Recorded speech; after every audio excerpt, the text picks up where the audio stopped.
Alam nyo, minsan, iniisip natin na yung mga spiritual message, yung mga divine revelation, bumababa mula sa langit na parang kidlat.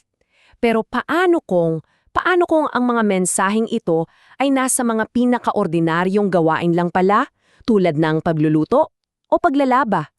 Tara, himayin natin yan. O di ba? Ito agad ang bubungad sa atin. Best friend, labahan mo nga lahat ng mga damit na ito. Parang utos lang ng tropa mo, pero sinasabing galing daw mismo kay Jesus.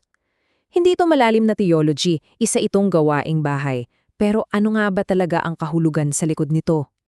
Okay, so dito natin makikilala ang sentro ng kwentong ito, si Narciso o Lalo. Ayon sa kanya, madalas siyang dinadalaw ng mga pangitain. At hindi raw ito basta mga panaginip lang kundi mga direktang utos at mensahe mula mismo kay Jesucristo. Unahin natin yung unang malaking pangitayin. Ang tema, parang isang recipe. Isang recipe mula sa langit.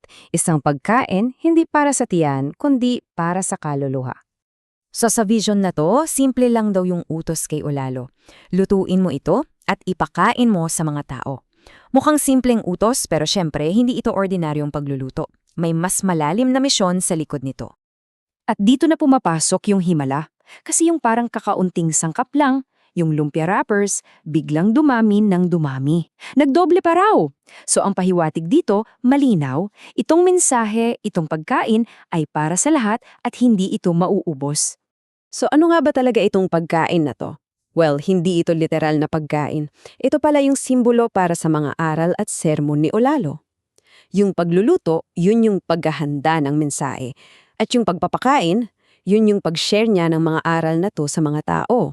Pero, at ito yung napaka-importanting parte. Pagkatapos daw niyang ihanda at ihain, yung pagkain, wala na siyang kontrol. Kumbaga, nasa sa tao na yon. Nasa sa kanila ang desisyon kung tatanggapin ba nila, kung lulunukin nila, o kung tatanggihan nila, kung isusuka nila. Okay, so tapos na tayo sa pagluluto, sa pagpapakain. Ngayon, punta naman tayo sa isa pang pangatian. Ang tema naman dito, paglilinis o mas partikular, paglalaba. Grabe yung mga detalye dito, no? Isipin nyo, tubig dagat na bumubula na parang may sabon, which is unusual. At yung pinaka-wild sa lahat, yung maruming maong habang nilalaban, naging katawan ng isang magandang babae. Sobrang powerful ng mga imagery at malinaw na may ipinapahiwatig itong malaking pagbabago. So, ano naman yung sabon at yung maalat na tubig?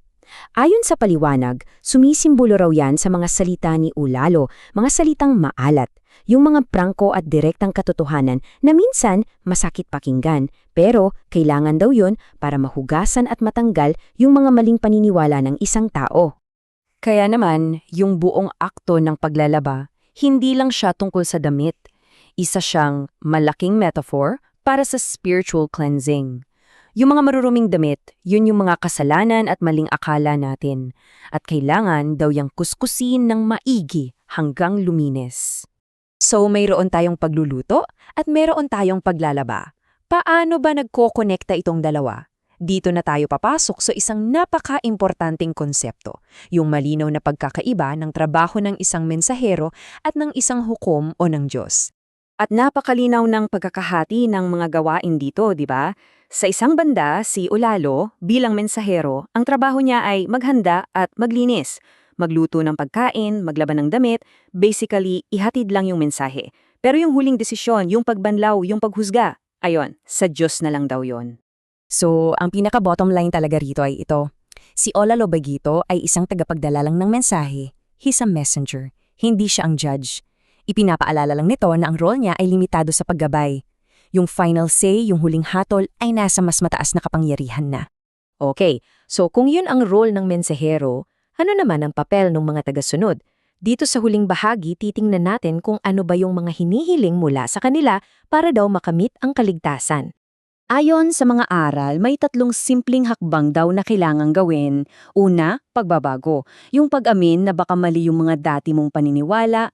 Pangalawa, pagsisisi. Yung totoanang pagsisisi sa mga nagawang kasalanan. At pangatlo, at pinakaimportante, paniniwala. Yung buong buo at walang dudang pananampalataya sa mensahe. Yan daw yung 3 steps.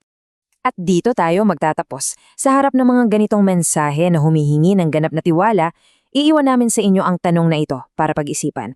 Kasi sa huli, 'di ba, ang pananampalataya ay isang personal na pagpili at bawat isa sa atin ang kailangang humarap sa desisyong 'yan.